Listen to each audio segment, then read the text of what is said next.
Last Friday evening in Bangalore's Koramangala, about 150 founders showed up at Razorpay's headquarters. Razorpay, as you know, is one of India's most consequential fintech companies. Over $9 billion dollars in valuation and an IPO expected later this year.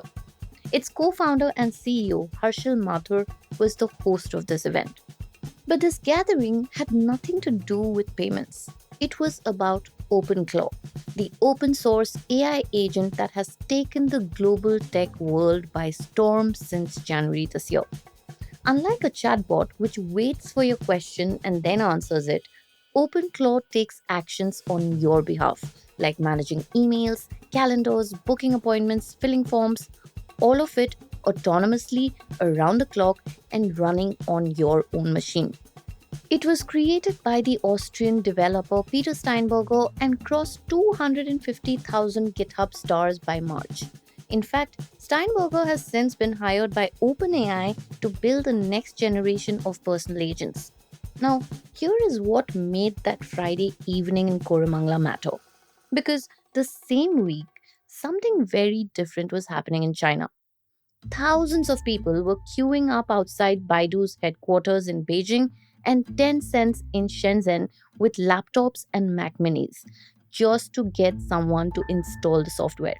In fact, companies were forcing employees to prove their OpenClaw competency over the Lunar New Year under the threat of being fired. Meanwhile, the Chinese government was issuing formal security warnings to state enterprises and banks against OpenClaw. And this was happening as local governments were actively subsidizing startups to adopt the same tool. So, here are two countries using the same open source agentic AI platform. And what's interesting is the way that each one has chosen to engage with it. It says something important about how they approach technological risk. And Harshil Mathur's event goes on to show exactly what this difference looks like. When he announced the showcase on X, he was very clear about its purpose. He said this was a builder spotlight for founders who had already shipped something. And it would happen in front of a room that included OpenAI and Peak 15. His purpose was for India's builders to demonstrate what they had already made using the tool. So, is India behind China on OpenClaw? Or is India being behind even the right way to look at this? Welcome to Daybreak, a business podcast from the Ken. I'm your host Nigdha Sharma, and I don't chase the news cycle. Instead, every day of the week, my colleague Rachel Varghese and I will come to you with one business story that is worth understanding and worth your time. Today is Friday, the 20th of March.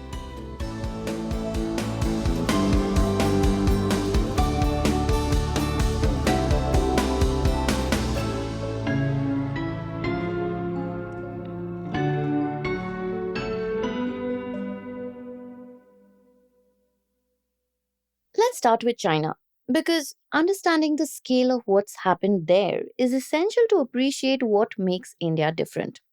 The Chinese have a phrase for it, young longshot, which means raising lobsters. It is after OpenClaw's red crustacean logo, and it spread from developer forums to street slang to state media in the space of weeks. And the use cases span every level of society. At the top of the corporate ladder, Fu Sheng, who is the CEO of Cheetah Mobile, built a team of 8 OpenClaw agents while recovering from a skiing injury. In 14 days, those agents were sending New Year greetings to over 600 contacts in 4 minutes, publishing social media posts drawing millions of views, and launching a website. All of this while Sheng was sleeping. And this story became the template.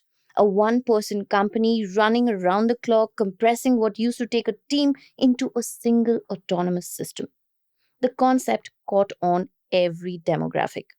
Wong Xiaoyan, a small business owner, told CNBC that she was using OpenClaw specifically to build what the Chinese are now calling a one person company or OPC.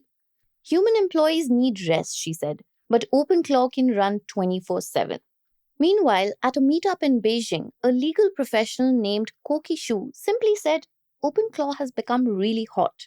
And at the corporate level, Bloomberg reported on a product manager at one of China's largest finance groups who was told that her team needed to stay back over the Lunar New Year to prove their OpenClaw competency, with managers warning that anyone who did not demonstrate proficiency could be replaced. The contest was, after all, postponed after employee pushback, but the pressure did not ease. For everyday users, there were public install events. Baidu hosted hundreds in Beijing. Tencent organized a session outside its Shenzhen headquarters that drew students, retirees, and office workers. One new user, Gongsheng, told CNBC, "It seems everyone around me has it. I don't want to be left behind." Apple's Mac Minis sold out across the country because it had become the hardware of choice for running OpenClaw locally. The scale of this was so widespread that it triggered a government response. The central government of China issued formal warnings to state enterprises and banks. Employees at state run financial institutions were told not to install OpenClaw on office machines or personal phones connected to company networks. Those who already had it were asked to declare the installation for security review.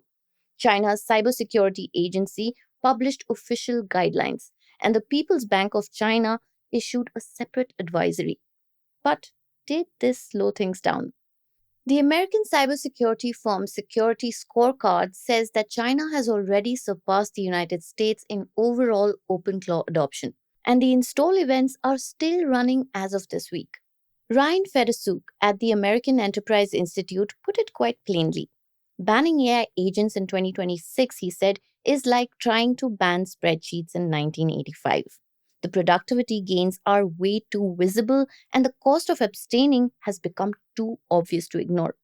But what the ban actually achieved was quite surgical in China.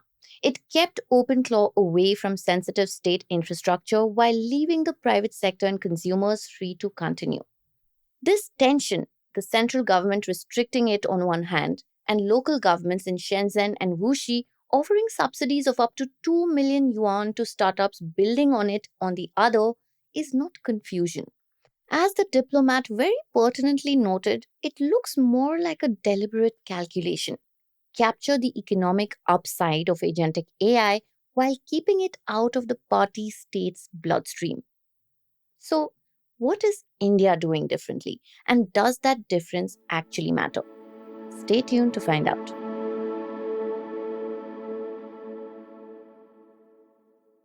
So, a lot of the details of the India story and OpenClaw's use cases here come primarily from Inc. 42's fantastic deep dive. It is the most detailed reporting that I have read on this, and I will link it in the show notes. Okay, so let me take you through three levels: the senior founder, the working professional, and the small business owner, because the contrast with China holds with each one of them. At the top, we have Harshil Mathur. But to understand why he was in that room on a Friday evening, you need to understand what agentic AI means to Razorpay as a business.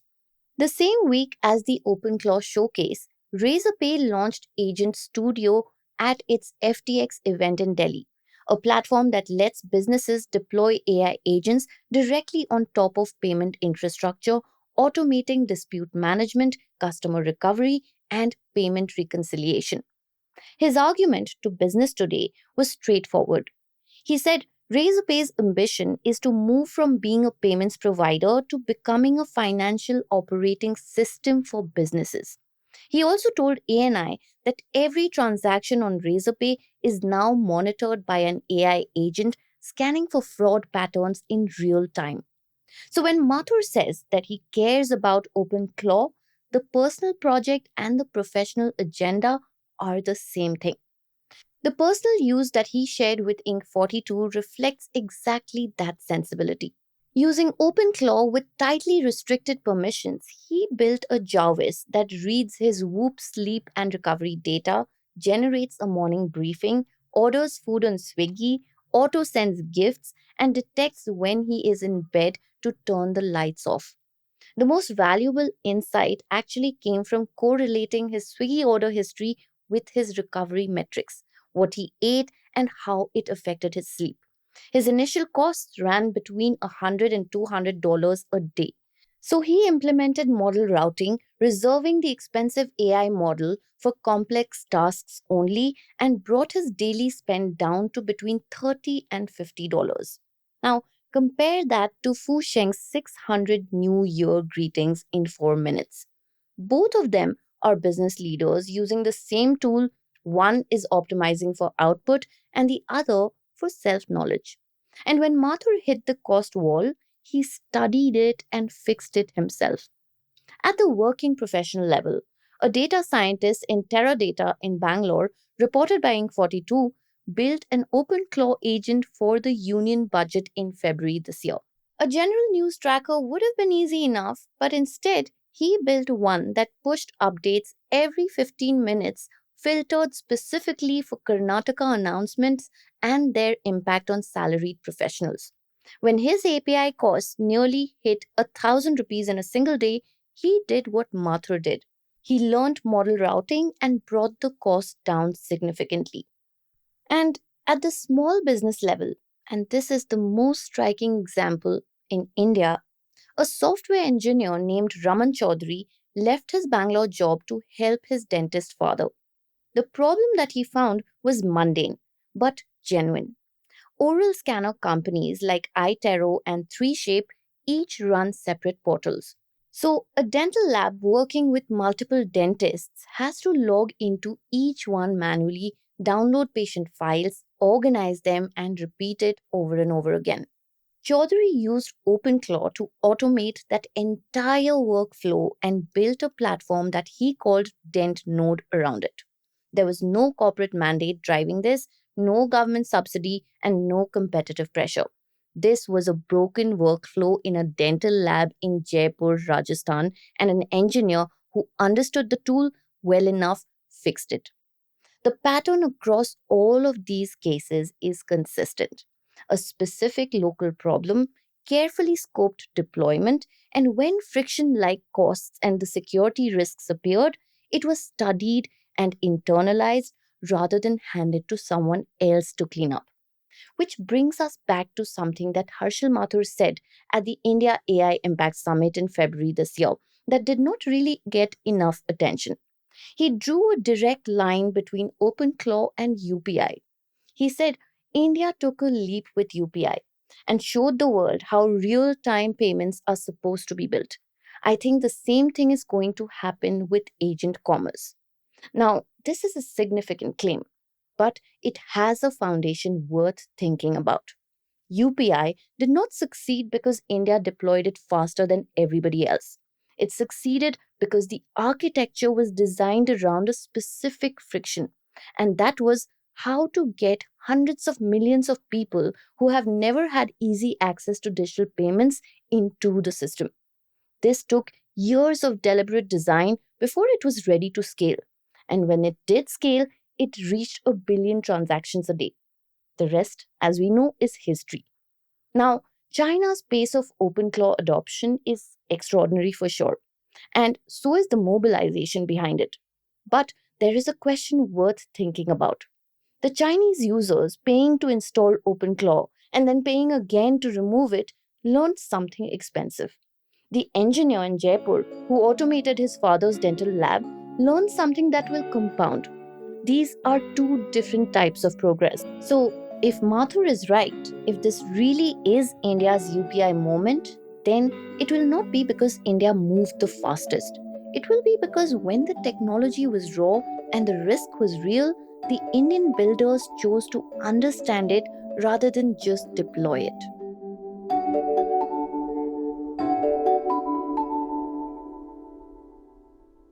Daybreak is produced from the newsroom of The Ken, India's first subscriber focused business news platform. What you're listening to is just a small sample of our subscriber only offerings, and a full subscription offers daily, long form feature stories, newsletters, and a whole bunch of premium podcasts. To subscribe, head to theken.com and click on the red subscribe button on the top of the website. Today's episode was hosted and produced by my colleague Snigdha Sharma and edited by Rajiv CN.